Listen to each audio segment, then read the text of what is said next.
Hey, good morning, everybody. It's Bev. This is the Bev D Show. It is August 6th, Tuesday. Yay, that means we're with Todd. Todd is in the house, or in his house, sorta.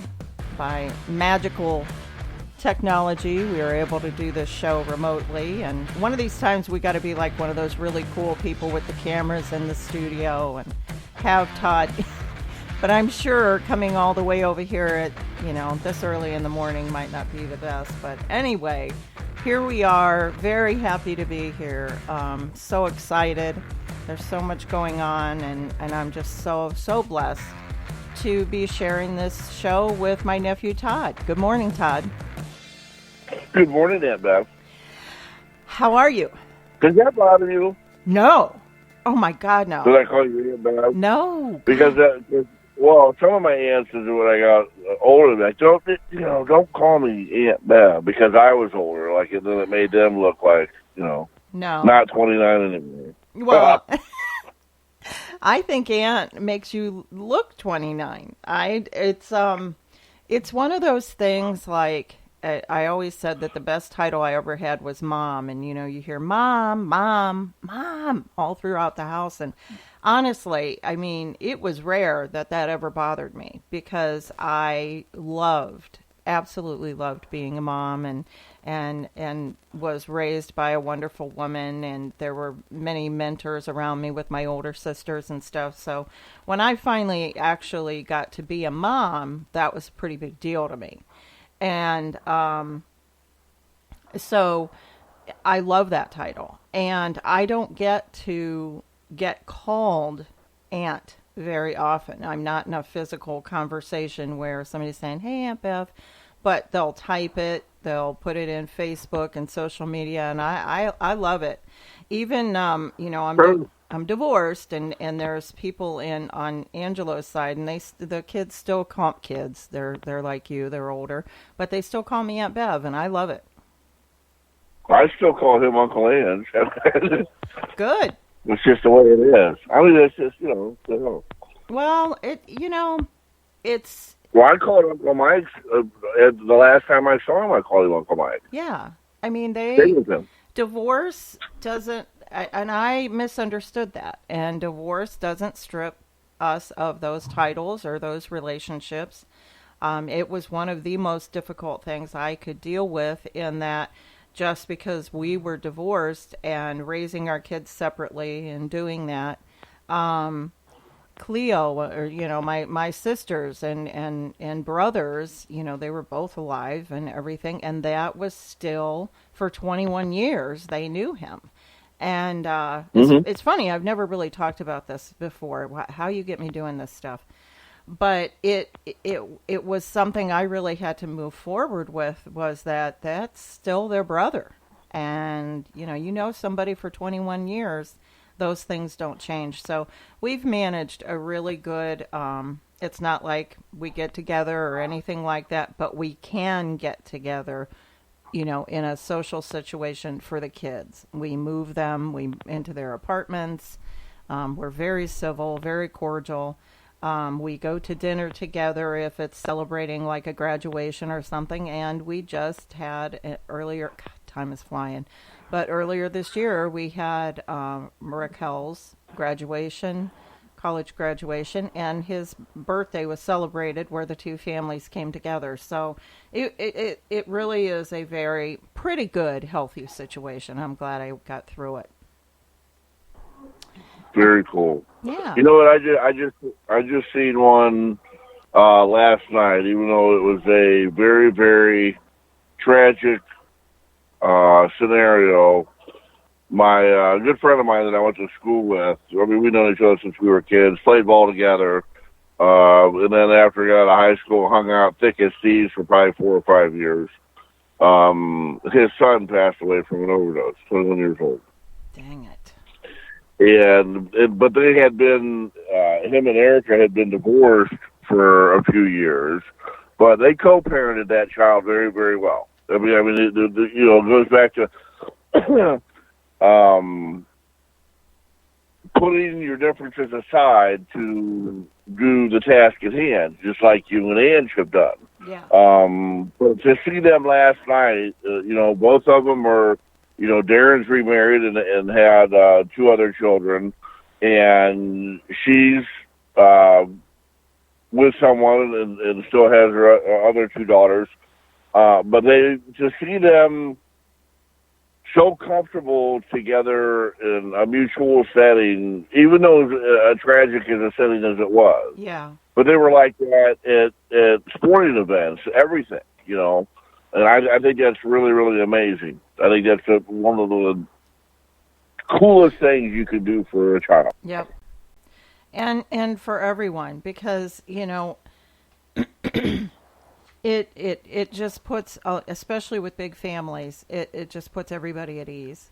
And it took a little bit, but we got through it, and we were able to do that through their high school graduations and things. And we just realized, man, this is not what we had in mind. Nobody plans that, and certainly Yeah. the kids, they didn't. And divorce is just it is what it is. It divides people, and that's where the word comes from. You separate, but you can gather through communication and find some sort of a common thread of love to be able to. And you've talked about it before, Todd. Self-love. You walk around, man, and it's just so sad. A distant friend, they're like, it's like her sister's child had hung herself. She was 19 just recently. And I would be very private. I wouldn't say how I know them or anything like that, but it is, I saw the pictures of this beautiful, I mean, like the kind of beauty that you're just in school, like if you're another girl and you're just staring at her and you're just like, man, day she was born, she got all the looks. Just a stunningly beautiful girl, 19, just went through, graduation, prom, everything. And I don't know what's going on out there. I mean, and to choose a hanging, I don't know the method. I don't know what. I just think that, you're talking about tragic. It is just, you just go, what in the world? I mean, this girl looked like, it's that thing you said, Todd, about your friends that have the foundation going and the Hope United, and they lost their son. You look on the outside, man, you think that is perfection. And I would say that about her, and apparently inside it's different. Well, the very positive thing about this, their son had battled addiction, and he is they settled in Lake. Darren went to Green and she went to Lake, but they settled in Lake. Mm-hmm. And that's where Travis and Shelley's are from. Their stories are identical to the same, but 5 years apart. She just happened to get a hold of Shelley through watching the things through me about sober living for him 8 months ago. Wow. And when he passed away, Shelley reached out to her. These are the kind of people they are. They're just an amazing organization. They're always out and about, and it's the exact identical story of very middle class, well-to-do family, wonderful parents, great kids. Justice was an amazing athlete, and found out by the wayside. I remember. And as tragic as it is, there's already people out there lifting them up. A community lifting them up. And that's where you're talking about things are falling short and what's going on in people's heads. People want to be out of sight, out of mind. Yeah. They don't want to discuss their troubles because it shows that chink in your armor. It shows that you're vulnerable. And then you add on top of it the modern age of today. You were talking about technology. Think about when we were back in school. At best, we had TV and a magazine. Look at what social media created and stuff. And it was standard. Yep. And if it's not talked about or discussed or gone over or being taught to be open and communicate with one another, you never know what battle somebody's going on inside their head. And that's, I posted something the other day. It's Pooh, Winnie the Pooh, and written by, the sweet A.A. Milne, and I'm going to read it in today's show, just a little brief segment of it, but basically the scene is that Pooh and Piglet come upon Eeyore, and Eeyore is all by himself, and they're like, hey, they come upon him in the forest, and they're like, what's going on? We haven't heard from you. And in this story, Eeyore, or in this segment, I should say, he said, I'm not okay, and I haven't been, but I didn't want to burden you with how I was feeling. And I came upon this, and I'm like, good Lord, this was written how long ago? I mean, how many decades ago was A.A. Milne pouring out stories, lifelike stories, through a bear called Winnie the Pooh, through Pooh. And it is exactly, I related to it because it's exactly how I was feeling. Now, I was never there, Todd. I wasn't ever at that desperation point. But I knew I wasn't right, and I knew it was unhealthy to hibernate, to only go to work, to hibernate within myself.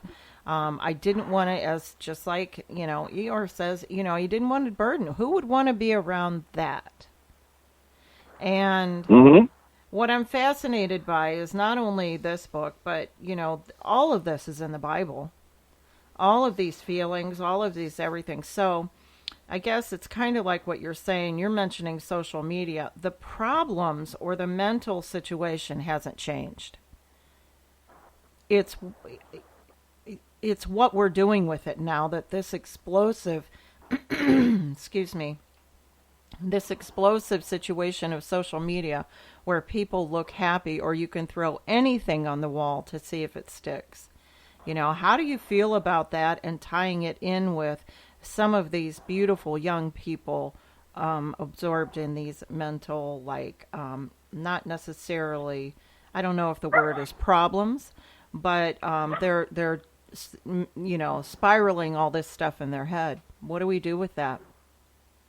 Well, it's that delusionary thinking. One of the posts that I just put up myself was, welcome to Facebook, where everybody lives a perfect life, la-da-da-da-da-da-da. Yeah. You can put anything you want up there, and people are going to see it, and for the most part, it's sad to say, they're going to believe what they're seeing. Mm-hmm. Because initially, people want to believe this, that everybody's honest, this delusionary thing of thinking.